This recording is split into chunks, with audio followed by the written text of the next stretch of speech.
Então, vamos chamar inicialmente o habeas corpus da relatoria do ministro Sebastião Reis, HC 762/990, de Minas Gerais. E a situação, doutor presente.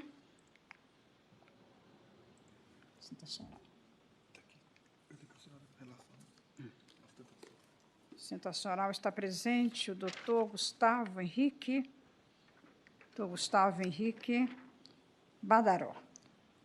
Eu penso que o eminente relator pode ajudar a Vossa Excelência. Eu passo a palavra ao senhor relator. Presidente, eu acho que será necessária sustentação. Há uma posição de divergência do ministro Rogério Schietti. Sim, está certo. Então, eu indago do eminente advogado, já evidenciei o nome, se Vossa Excelência dispensa a leitura do relatório. Sim, eminente presidente. Então, Vossa Excelência já tem a palavra para a sustentação oral. Eminente ministra Laurita Vaz, digníssima presidente desta sexta turma do Egrégio Superior Tribunal de Justiça, eminente ministro Sebastião Reis Júnior, digníssimo relator desse habeas corpus, eminentes ministros Rogério Schietti, Antônio Saldanha Palheiro e Risato, Jesuíno Risato, recebo Vossa Excelência os meus cumprimentos. Eminente subprocurador, recebo também o cumprimento dos impetrantes. Gostaria de saudar os eminentes advogados e advogadas, na pessoa do advogado de todos nós, doutor Nabor Bulhões, que honra a advocacia, senhores funcionários. Eminentes ministros, eminente ministra, trata-se de um habeas corpus contra a manutenção da prisão preventiva por ocasião da sentença penal em que o paciente fora condenado. O paciente respondeu preso ao processo, foi preso no dia 14 de outubro de 2020, né, e a sentença foi proferida exatamente um ano depois, 14 de outubro de 2021, o que já demonstra que a situação fática, um ano depois, deveria ter minimamente se alterado em relação ao decreto de prisão. Neste meio tempo, houve duas manifestações de reexame da prisão, no dia 2 de fevereiro e no dia 18 de maio, ambos de 2021, e na sentença condenatória, o meritíssimo juiz limita-se a dizer, leio entre aspas, não autorizo Wellington Cler recorrer em liberdade, vez que permanecem presentes os pressupostos já decididos da necessidade da custódia cautelar, portanto, incorporando os fundamentos anteriores. Contra esta decisão foi interposto um habeas corpus perante o Egrégio Tribunal de Justiça de Minas Gerais. O habeas corpus foi denegado e vem agora perante este Egrégio Superior Tribunal de Justiça. Defende-se a ausência de fundamentação, mas mais do que isso, a ausência de fundamentação porque não há, na situação atual, e não havia no momento da decretação ou da manutenção da prisão na sentença, o mesmo quadro fático. Sua Excelência se reporta aos fundamentos da prisão preventiva.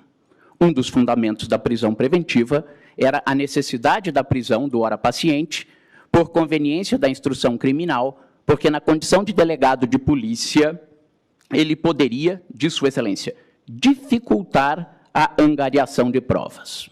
Obviamente, com a sentença proferida, o quadro fático é distinto. Não há mais que se falar em prisão por conveniência da instrução criminal. Afirma também o magistrado de primeiro grau que a prisão seria necessária para a garantia da ordem pública, pela gravidade dos fatos. Este delegado de polícia é acusado de crime de corrupção no exercício da sua função como delegado de polícia, é acusado de falsidade e de lavagem de dinheiro consistente na aquisição de um imóvel em nome próprio, mas porque teria incorporado valores de reforma.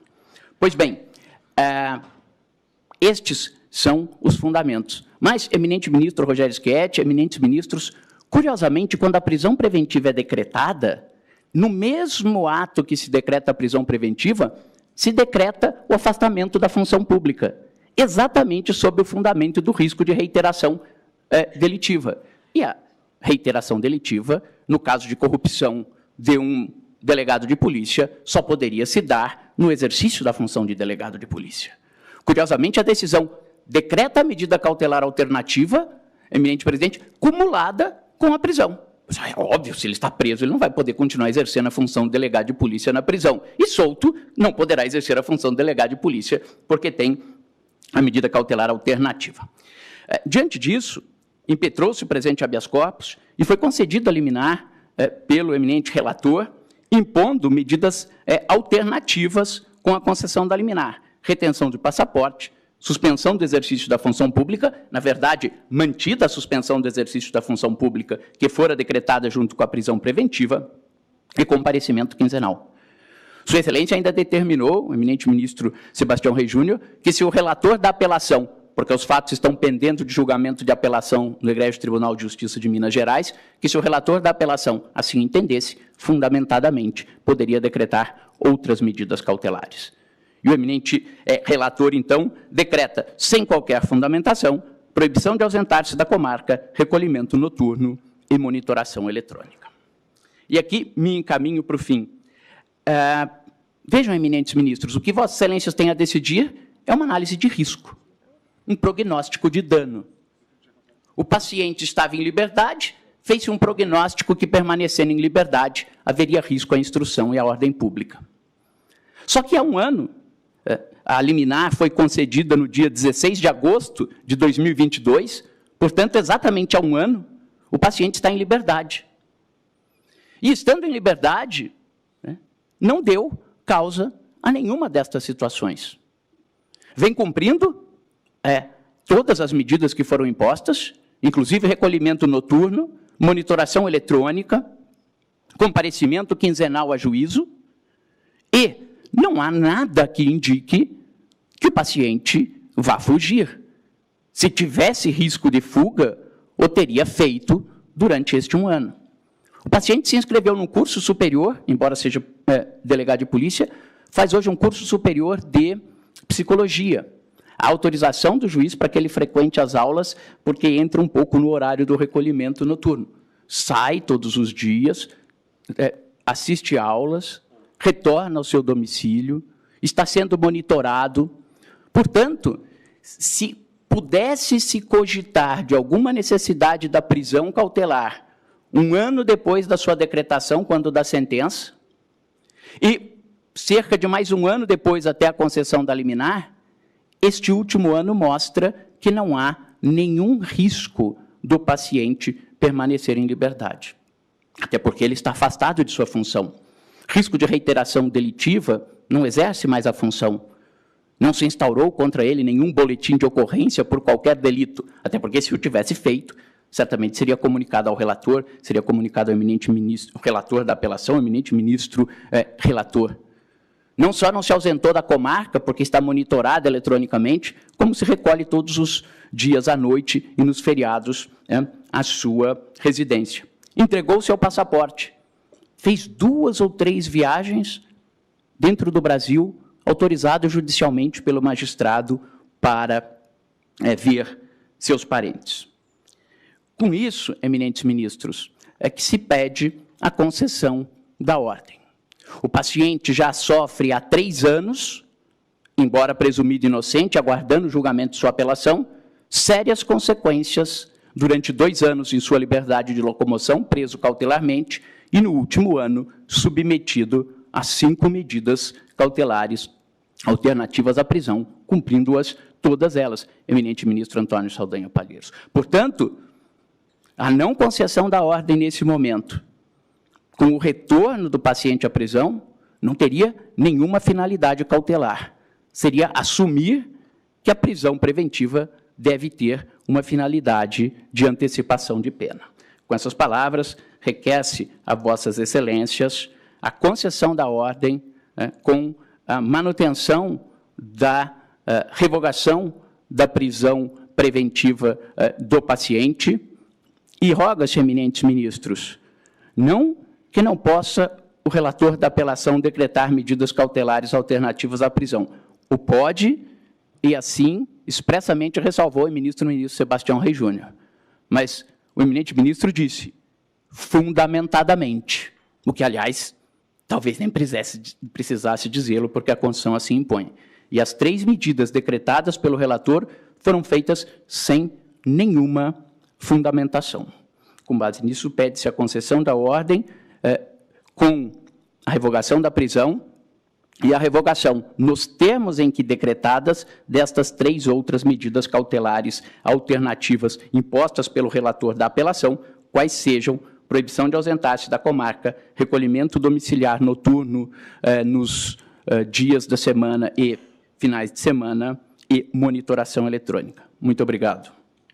Agradeço ao doutor Gustavo Badaró pela sustentação oral. Trago-se o Ministério Público fazer uso da palavra. E devolvo a palavra ao eminente relator para o voto. Senhora presidente, após relatar o processo, ou seja, todos esses fatos que ocorreram, eu digo o seguinte: a instrução já se encerrou, tanto que prolatada a sentença. O paciente já se encontra afastado do cargo desde a prisão e todos os seus crimes são relacionados ao exercício da função.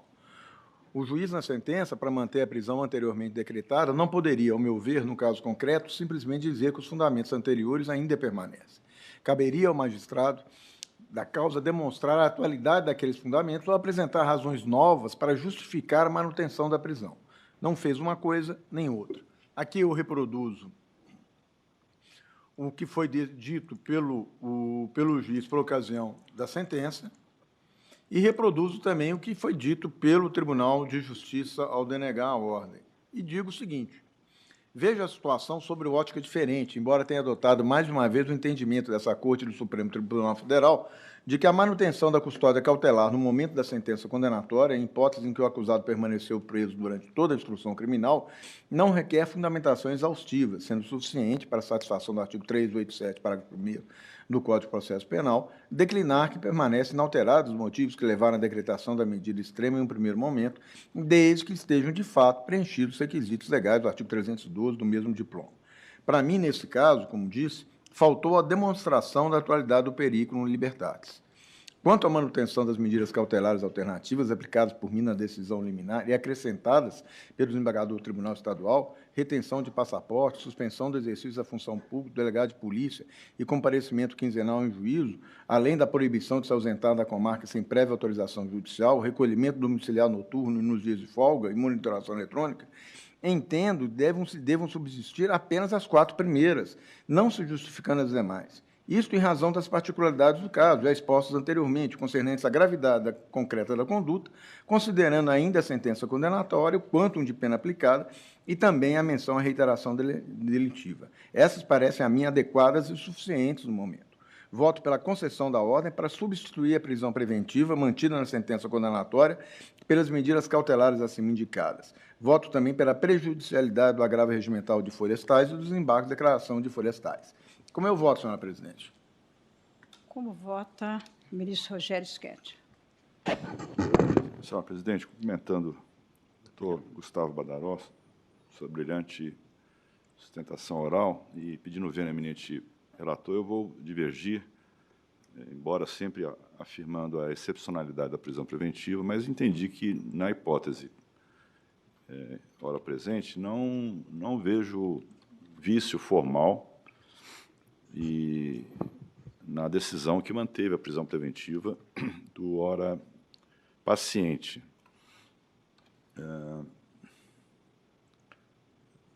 Ao proferir a sentença condenatória, em que se impôs ao paciente a pena de 17 anos e, creio, 9 meses de reclusão, por uma série de crimes a ele atribuídos e comprovados em primeiro grau, Sua Excelência reportou-se, inclusive, a outro habeas corpus, 659-251, em que se afirmou, aqui na sexta turma, a legitimidade da prisão cautelar para o fim de garantir a ordem pública. E aqui eu concordo com a defesa, que, no tocante à necessidade da prisão para fim de assegurar a instrução criminal e para eventual aplicação da lei penal, não haveria fundamento, pelo menos agora, com o encerramento da instrução. Mas, quanto ao decreto que se volta a proteger a ordem pública, a evitar a reiteração criminosa, me parece que a decisão do juiz se assenta em dados concretos, né? Quando diz que o acusado na condição, exercendo e por meio do cargo de delegado de Polícia Civil, vinha se utilizando desde 2008 do cargo para obter vantagens indevidas, recebimento de quantias que variavam de R$ 1.300 mensais a R$ 2.400, para que não atuasse na repressão ao jogo do bicho no município de São Gonçalo de Sapucaí. E outros benefícios, como diária de hotel, custo de oratória, uso de avião particular e dinheiro em quantias que variavam de R$ 750 a R$ 4.000, ou 4 milhões aqui, não sei se é isso tudo mesmo. Além disso, pelo que consta do acórdão proferido no HC aqui referido, a suposta perpetuação das atividades criminosas por Wellington no decorrer de 12 anos, de 2008 até 2020, demonstra que o risco de reiteração delitiva é atual, de modo que tal perigo não deixou de existir pelo fato de estar ele acautelado há 5 meses. Segundo o juiz do caso, mesmo transferido da Delegacia de Polícia do município de São Gonçalo, o denunciado manteve esquema criminoso à frente da Delegacia Regional de Varginha, conforme conclusão do GAECO de Varginha, na qual também tramita a investigação por crimes por ele lá praticados. Enfim, o Tribunal também de Justiça, quando examinou o habeas corpus, menciona a necessidade, né, da cautela, fazendo alusão aos crimes de falsidade ideológica, corrupção passiva, lavagem de capitais, ao longo de anos, né,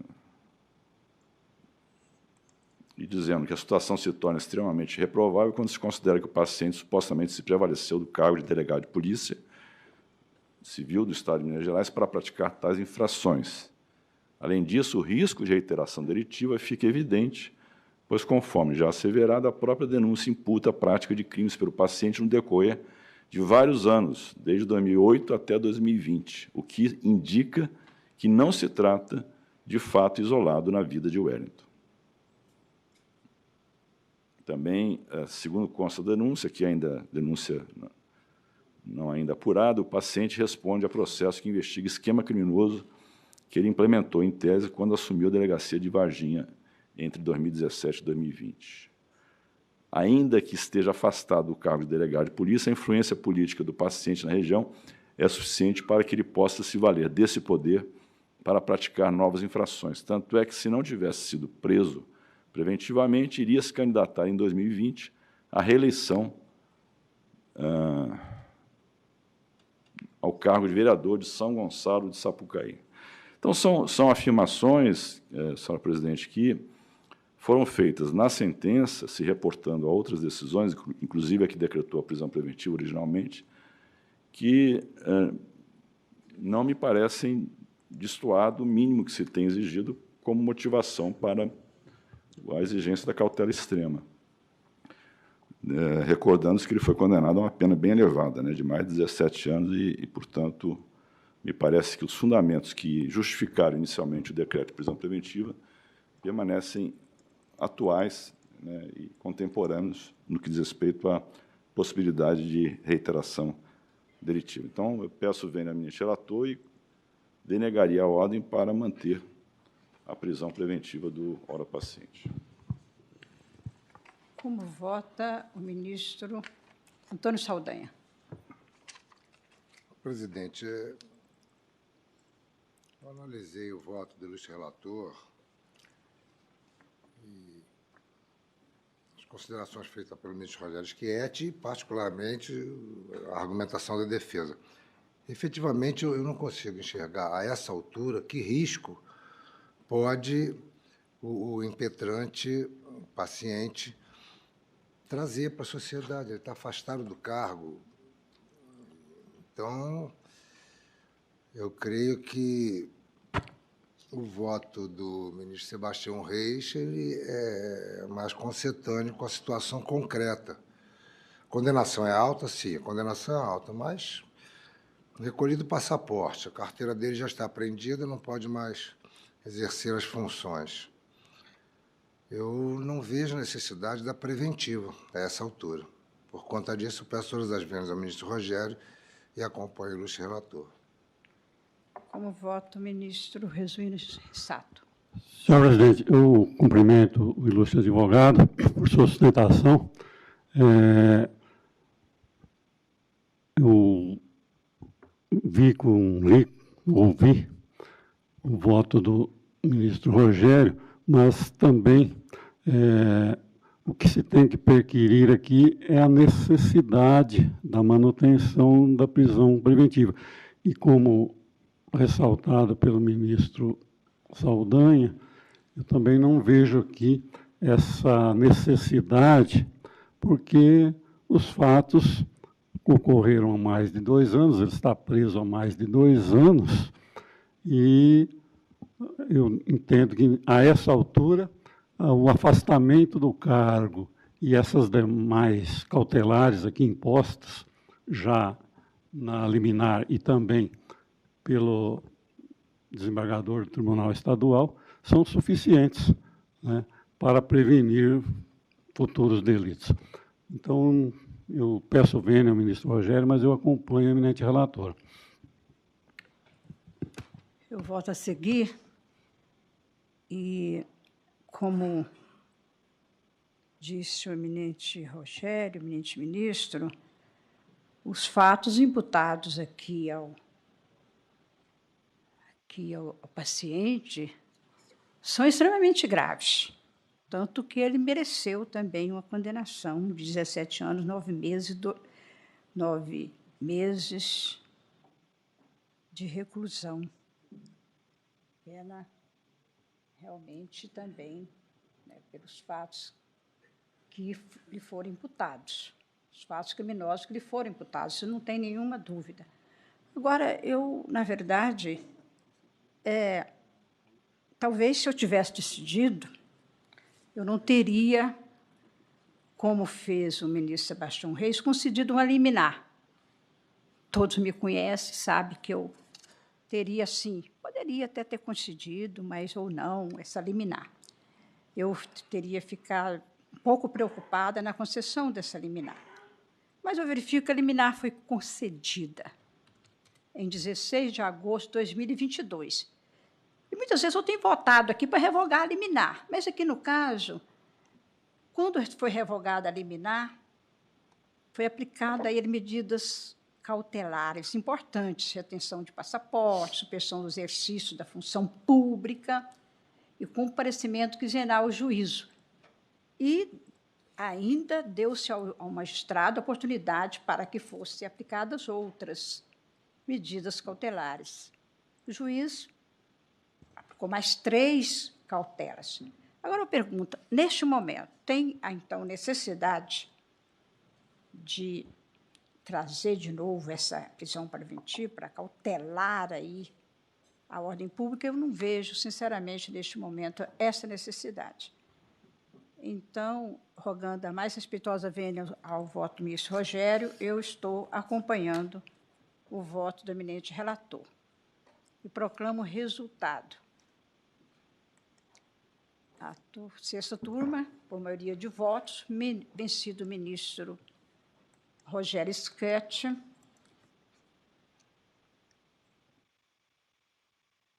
né, concedeu a ordem de habeas corpus para confirmar a decisão liminar e substituir a prisão preventiva pelas medidas cautelares, aqui, todas as medidas que já foram aplicadas, tanto pelo ministro Sebastião Reis como pelo magistrado de 1º grau.